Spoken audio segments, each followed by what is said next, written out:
Good afternoon and welcome back to Worldview. Let's recap for you our top story today. And the opposition coalition NASA is expected to unveil its manifesto this evening that will guide their 5-year plan for Kenya should they win the polls in August the 8th. Privileged sources indicate that governance blueprint to be unveiled later this evening is pegged on building a unified nation where politics of exclusion and exploitation of the many through corruption will be a thing of the past. The coalition is pledging to foster nationhood by ensuring creation of more vibrant industries and putting in place financial austerity measures to avoid abuse of public funds.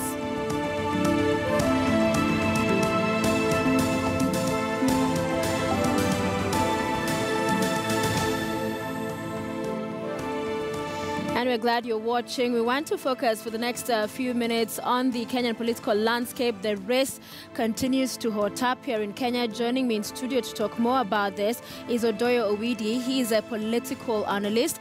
Also part of this conversation from our City Center studio is Ambrose Weda, who's an advocate as well as a political analyst. Thank you, gentlemen, for being with us. Owidi, of course, Ambrose as well. Thank you for making time for Worldview. I'll begin with you, Odoyo, on your expectations on tonight's manifesto launch from the National Super Alliance. I expect just two things from NASA. One section, a section to unwind the messes that Jubilee has put Kenyans through, and the other one to give the expectations Kenyans should wait for as they wait for a NASA regime. Why do I say so? Kenya has reached a stage where corruption is so key that key government decisions is made on the basis of corruption rather than their necessity or need. You understand that when a manifesto is placed before Kenyans, it is the expectation of the putter of the manifesto before Kenyans, not really what is going to be done per se. This is what Jubilee has exploited in the past. You find that Jubilee in the past, they left out what they had put in their manifesto and did things like SGR because of corruption. Now, Jubilee... Wasn't that in their manifesto? It was. No, it wasn't there. In terms of infrastructural projects and what they intended to do, that in fact, was part their of their infrastructural projects, some were even mentioned by name. But one of them that was not mentioned was SGR. Because SGR's implementation was informed by the big kickbacks that was expected from it. So that is why NASA has to put a 17-page manifesto. It would have just had 10 or 9. But now they have to put things like forming a government of national unity, a government where everybody is included, a government where no one goes hungry, a government where no one stays without going to school. Because these are the misgivings of the Jubilee government. And this is why NASA has to have a large manifesto. So you're saying they have a lot of work to do. Incidentally, Jubilee had a manifesto of 79 pages, and they have never been known. 79 pages. Yet NASA is only 17. And even this 17, more than half of it is actually to unwind the messes. What if somebody argues 17 then lacks detail, 79 has more detail of how to effect? A manifesto is just an expectation of what to expect from the incoming government. It is really not a budget of what is going to be done. All right, let's hear from Weda. Weda, if you can hear me, we are not confident about the Jubilee's performance, and indeed saying that tonight's expectation is that a lot of what we'll hear from NASA is to reverse some of those ills by Jubilee and the mess, quote unquote, as he says, Jubilee has created in the last 4 years, 4.5. I expect this time for NASA to, graduate from propaganda and dancing to more serious business of telling us what they are coming to do should they win elections. And looking at it, I see that I expect to see fairly lofty ideas, some of them copy and pasted from the NASA manifesto. I hear from the grapevine that now that Jubilee has made right the standard gauge railway and it is fairly popular, I hear now they want to graduate it to electric train from Mombasa to Malaba. I also hear that they want to put some lofty things which are there as sales gimmicks. But if you look at their real agenda, the real NASA agenda, as has been exemplified by the NASA presidential candidate, one, you'd see that they want to redistribute land. You have heard they went to Kajiado and told people of Kajiado not to sell to others whom they described as outsiders. They call other Kenyans outsiders. They would like to go to Laikipia, and then they redistribute the ranches. They want to go to Mombasa, and under the guise of TJRC report and all sorts of reports, they want to redistribute Kenyans in a way under the guise of clearing the messes by Jubilee. But if you look at what Jubilee has done, Jubilee's manifesto is based on work that is continuing, work that has been seen. We have seen the standard gauge railway. We have seen the last mile electricity connections. And I hear NASA wants to move people from stoves to, I don't know, some other gadgets. Sometimes what you see is coming up is very interesting. You weep for this country when you see these dancers. All right. With what they are bringing to the table. So, Owidi, you are hoping they will undo a lot of what Jubilee has done, but what is it you hope will be priority that they will focus on in the 100 days, quote-unquote, that we see in political circles largely described as? What is that one thing that Kenya, as it is today, the state of the nation, needs from what would be a NASA administration? First of all, let me remind you that Kenya's development agenda was put up after independence in 1963. It was eradication of poverty, disease, and ignorance. And on top of that, we had peace, love, and unity for all Kenyans. Mm-hmm. Now, how do we deal with poverty? Poverty, we deal with it by providing opportunity for equal jobs for all youth in Kenya, by giving a good atmosphere for investors, because investors are the ones who provide jobs for our youth. Ignorance is education. Tanzania, a country with half the budget of Kenya, implemented free secondary education 3 years ago. And it is full free secondary education. There is nothing like somebody is still paying for accommodation. And it is working with a budget half of Kenya, with a population 10 million higher than Kenya. Mm-hmm. When we leave out education, there is the matter of health. This is the worst sector handled by Jubilee in this country in their 4.5 years in power. Mm-hmm. You notice that it is in health sector where Kenyans and doctors and nurses have gone on strike more than 3 times, each one of them. Mm-hmm. And Kenyans have suffered. People have lost their lives in this war. Yet up to today, even in their manifesto, they do not have a clear blueprint how they are going to deal with this. Jubilee government, you remember, not long ago, bought equipment from China worth 38 billion and distributed to counties by force. Yet, they had the opportunity of sitting down with the county governments before this equipment were bought and agreeing on the way forward. It means that Jubilee's decisions are informed by corruption cartels. All right, so Ambrose, a lot of criticism there for Jubilee. And let's talk about a bit of also what we heard from Jubilee yesterday as they launched their manifesto. They're seeking re-election at a time, as you've heard here from Owidi. In terms of health, we've had a lot of industrial action in the health sector, from doctors to now nurses.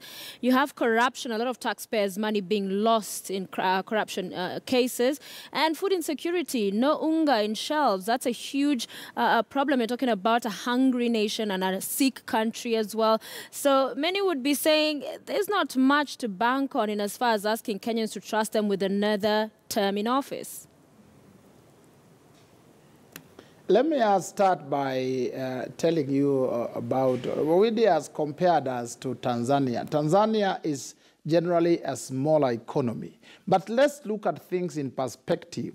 When the 4 dancers forming the NASA coalition came up, Honorable Raila Odinga as Prime Minister, Honorable Kalonzo Musyoka as Vice President, Wetangula as a powerful minister, and the others, they bequeathed to the Jubilee administration, a country where bombs were everywhere in this country, Eastleigh, city center, everywhere, terrorists were all over. 4 years down the road, the Jubilee administration has ensured that Kenya is relatively safe, and every year they are employing 10,000 police officers, also in the army, and so on. When these things were done, the NASA principals were up in arms, insisting we have to withdraw our troops from Somali, we have to stop screening foreigners here, we have to do all sorts of things. But eventually government insists, and you can see where we are today on security. It is good security that enables foreign investors to bring down their investments into this country. Dancing alone is not enough. Number two, it talks about education, that Tanzania implemented free secondary education. Tanzania is a relatively small, the number in secondary schools are fairly small. You cannot compare it with Kenya. Kenya has the most highly developed education system in Africa, just below South Africa and below Egypt, and maybe Ghana and Nigeria. So comparing us with these others means my brother already does not understand the complexities. But you can see under the Jubilee administration, we are looking at secondary school. There has been money being put into secondary school for tuition, now for examinations, and it is moving to improve the sector in such a way that people will have a largely free secondary education by January. That is there, that you cannot dispute. If you look at the 100 years that the NASA principals have been in power, those guys who have been in power, very little you can show for it. So they criticize these things. And they left a system where people literally steal exams. Weda, can you hear me? Literally steal exams, as you can... I'm hearing you. Yes, let me jump in there because I've heard you talk about education and you're talking about the 100 years cumulatively. But to the question I asked, Weda, because there are glaring failures or challenges in the administration. I'm coming to it. Yes. I'm coming to the question of corruption. I'm going step by step. In Jubilee, we are fairly organized. So you can see the steps being made. NASA comes in and says, oh, we will start free secondary education by September, which they know is practically not possible unless you are going just to dictate. But unless you're going to put money into it, put budgetary allocations, you can't do it by September. They left a system where people were stealing exams. Now that has been cleaned through the hard work of our brother, Mr. Matiang'i. Come to corruption. There has been areas where there have been corruption here and there. And this is a systematic problem, coupled with constitutional difficulties, where the president himself cannot dictate to the judiciary, he cannot dictate to the DPP, he cannot dictate to the police. So all this, unless they want the president to arrest people arbitrarily. But if you look at the bringing in of Bishop Wabukala, the various changes which are made, it is a problem that is being handled. And it's a problem for all of us. Because if you look at corruption, even if you go to NASA, nobody is clean in NASA. In fact, all around is the president that you can say has not been accused of leaking something. But all these other leaders, you go to Tokyo, you will find some people. You go to NYS, you will find some of these people. All right, Weda, let me bring it back to Owidi. There are areas that yes. Let me just bring it back to Owidi quickly and argue the point you were making and just give it to him, because Owidi, there are those who criticize Raila Odinga and say that this is his 4th attempt at the presidency, and also that he was technically tried and tested when it came to him being prime minister, and there's nothing that stood out for him. Why should Kenyans give him another opportunity? I want Ambrose and Kenyans in general to understand that when Raila Odinga was part of the last government, he was the prime minister. He was within the cabinet of ministers. President Mwai Kibaki was the chief executive of the country. He was the president of the country. The buck stopped with him.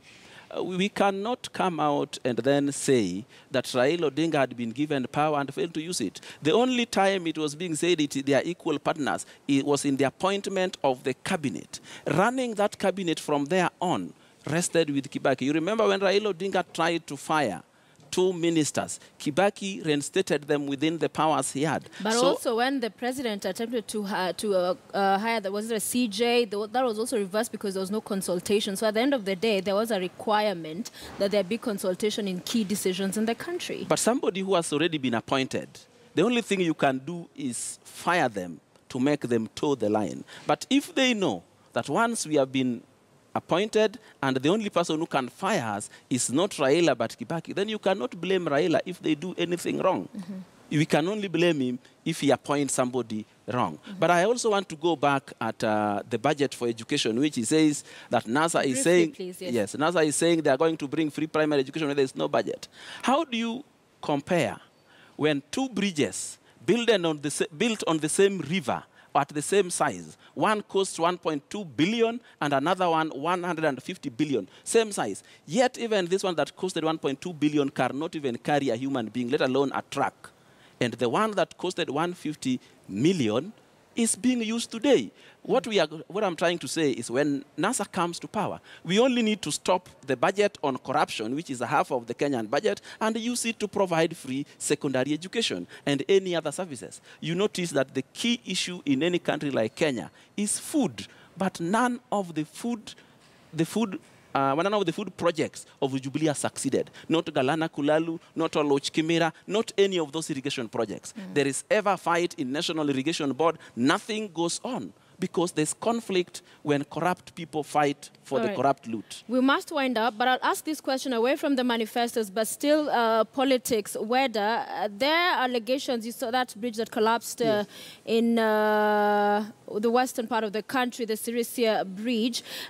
Your people from Jubilee, part of your officials there, are arguing that this was political sabotage after political rejection by the NASA flag bearer in the region when they were shouting Jubilee Tosha. What do you say to that? I think, first of all, let's appreciate that the national government, having heard the cries of the people in Budalangi, were actually able to allocate funds and to set in motion a bridge that is huge, that costs money, and money has been put into it. It's the same way that the Meta Bridge has been done by national government, and it's a beautiful thing. Now, it is unfortunate that this one was done in such a way that it had flaws, it had faults. These faults, you separate the faults in doing the work and the policy behind the bridge. The policy behind the bridge, the allocation of money, was a good thing attributable to the Jubilee administration. But those who did the work, because investigations are going on, investigations need to go on so that you find out whether it was sabotage or it was just poor workmanship. All right. And if it was poor workmanship, then heads must roll. All right, many thanks. And they will roll, I can assure you. And we are ready, even if it is already who was doing the bridge and it is wrong, or whether somebody will pay the price. All right, we must wind it there. Thank you very much, Ambrose Weda, advocate. I'll give you 30 seconds. Our time is up, Odoyo. Sophia, let me tell Ambrose what happened to the bridge. If there is anybody who sabotaged the bridge, who need to account for it, it is the Jubilee trial. They went there to the bridge and they insisted that the bridge, even before it dries, they have to finish it off to be a campaign tool for Jubilee. That is why the bridge went down. All right. So the saboteurs are the Jubilee people. Are the Jubilee people, you say. Odoyo Wida, political analyst, Ambrose Weda, advocate. Thank you so much. Our time is up for being with us here on Worldview. My name is Sophia Wanuna.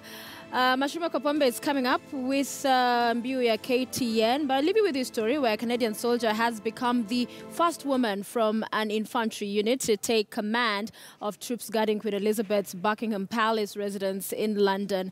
24-year-old Captain Megan Couto led the Queen's Guard while visiting Britain to coincide with the 150th anniversary of Canada, one of the 15 nations in addition to the United Kingdom, which has 91-year-old Queen as head of state.